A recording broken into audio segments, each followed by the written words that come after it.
నమస్కారం యూట్యూబ్ ప్రేక్షకులకు మిత్రులు ఛానల్ స్వాగతం. ఈరోజు మనం చేయబోతున్నాం మజ్జిగతో ఎండతో పని లేకుండా ఇంట్లోనే నీడ పట్టునే చేసుకునే మజ్జిగ మిరపకాయలు చూపించబోతున్నాను గైస్. అవే గైస్ ఊద మిరపకాయలు. వీటిని ఎవరైనా ఈజీగా పెట్టేసుకోవచ్చు. అది కూడా మజ్జిగలో 3 రోజులు అట్లా ఊదబెడుతుంది కదా, అట్లా కాకుండా మనము ఒకటి రోజున వీటిని చేసుకోగలిగే విధంగా చూపించబోతున్నాను గైస్. ఈ ఊద మిరపకాయలను ఇవి చాలా టేస్ట్గా కూడా ఉంటాయి. అందరూ తప్పకుండా ట్రై చేయండి గైస్. ఎంతో ఈజీ ప్రాసెస్తో వీటిని చూపించబోతున్నాను. దీనికి ముందుగా ఒక మిక్సీ జార్ తీసుకొని దీంట్లోకి 1/2 కప్పు వాము, 1/2 కప్పులో సగము రాళ్ళుప్పు, నేనైతే రాళ్ళుప్పు వేసుకుంటున్నాను. మీకు కావాలంటే నున్నటి ఉప్పు అయినా వేసుకొని మెత్తటి పొడిగా మిక్సీకి వేసుకొని పక్కన పెట్టేసుకోవాలి. 1/2 కిలో పచ్చిమిరపకాయలను తీసుకొని వాటి తొడమలని తీసేసుకొని 2-3 సార్లు నీళ్ళల్లో కడుక్కొని ఒక బొక్కల గిన్నెలోకి వేసుకొని ఫ్యాన్ కింద పెట్టుకొని, లేదంటే ఒక పొడిది కాటన్ క్లాత్ తీసుకొని వీటన్నిటిని బాగా నీళ్లు లేకుండా శుభ్రంగా తుడుచుకొని పెట్టేసుకోవాలి. ఇలా తుడుచుకొని పెట్టేసుకున్న తర్వాత వీటిని ఇలా మధ్యకి చీదుకొని, అంటే 2 ముక్కలుగా చేసేసుకోవాలి, కట్ చేసుకోవాలి. ఇలా మధ్యలోకి అన్ని మిరపకాయలను ఇలానే మధ్యలోకి కట్ చేసుకోవాలి. ఇలా కట్ చేసుకున్న తర్వాత వీటన్నిటిని ఒక ప్లేట్లోకి తీసేసుకోవాలి. ఇలా వెడల్పుగా ప్లేట్లోకి తీసేసుకుంటే మనకి కలుపుకోవడానికి ఈజీగా ఉంటుంది. ఇలా తీసుకున్న తర్వాత దీంట్లోకి మనము ముందుగా మిక్సీకి వేసుకున్న వామ పొడిని అంతా వేసుకొని, అలాగే ఒక నిమ్మకాయ మొత్తం పిండేసుకోవాలి. ఇంకా వాములోనే మనం ఉప్పు వేసినాం కాబట్టి ఉప్పు వేసే పని లేదు. కాబట్టి నిమ్మకాయ, ఈ వాము, ఉప్పు కలిపిన పౌడర్ ఇవన్నీ వేసేసుకొని బాగా కలుపుకోవాలి.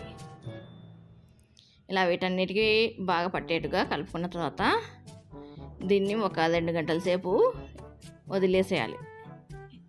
ఎందుకంటే ఇలా వదిలేయడం వల్ల మనకి ఇవన్నీ బాగా పట్టుకుంటాయి మిరపకాయలు. చూడండి గేస్, అడుగున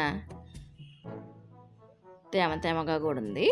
మనము నిమ్మకాయ పిండుకున్నాం, ఉప్పు వేసుకున్నాం కదా, బాగా పట్టుకున్నాయి ఇవి. ఇలా పట్టుకున్న తర్వాత ఇలా కలుపుకున్న తర్వాత ఒక గిన్నెలోకి వేసుకొని ఒక రోజంతా అలానే వదిలేసుకోవాలి. వీటిని బాగా ఒత్తి అదిమి పెట్టండి. గిన్నెలోకి వేసుకున్న తర్వాత ఇలా అదిమి పెట్టడం వల్ల బాగా ఇవి ఊదుతాయి. ఒక రోజంతా 24 అవర్స్ వదిలేసేయాలి.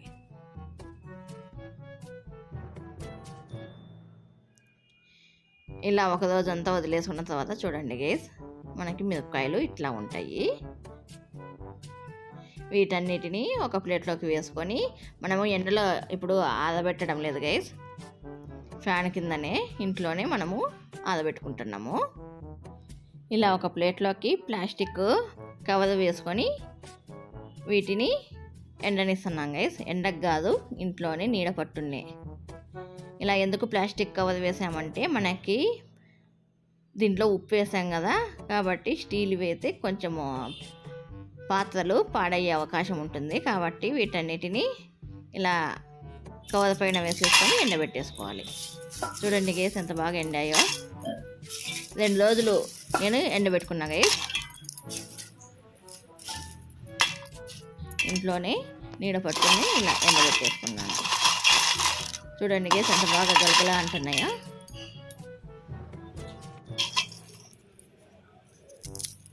చూడండి గేస్ ఎంత బాగా తునుగుతున్నాయో. వీటిని ఇప్పుడు వేపుకుందాము. ఇలా ఒక ప్యాన్లోకి డీప్ ఫ్రైకి తగ్గ ఆయిల్ వేసుకొని కొన్ని ఈ మిరపకాయలను వేసుకొని లో ఫ్లేమ్లో వీటిని వేపుకోవాలి.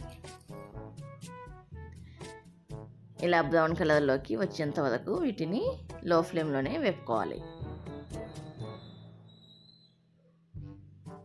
ఇప్పుడు మనము వీటిని తీసేసుకుందాము. ఇలానే మిగిలిన మిరపకాయలన్నిటిని కూడా వేపుకోవాలి.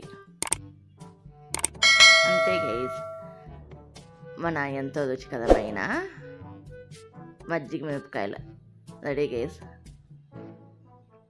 వీటిని ఇలా ఎంతో సింపుల్గా ఎండతో మజ్జిగతో పని లేకుండా ఎవరైనా తయారు చేసుకోవచ్చు. ఈ వీడియో కనుక మీకు నచ్చితే మీ ఫ్రెండ్స్ అండ్ ఫ్యామిలీ మెంబర్స్కి షేర్ చేయండి గైస్. ఎంత బాగా కలకలలాడుతున్నాయో చూడండి గైస్.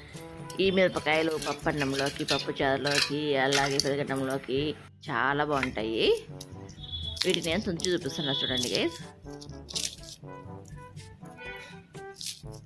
చూడండి గైస్, బాగా సౌండ్ కూడా వచ్చింది. ఈ వీడియోకి ఎంత గైస్. ఈ వీడియో కనుక మీకు నచ్చినట్లయితే please like, share, subscribe, comment and గంట అలా పెట్టుకోండి గైస్. ఈ వీడియోకి ఎంత గైస్. బాయ్.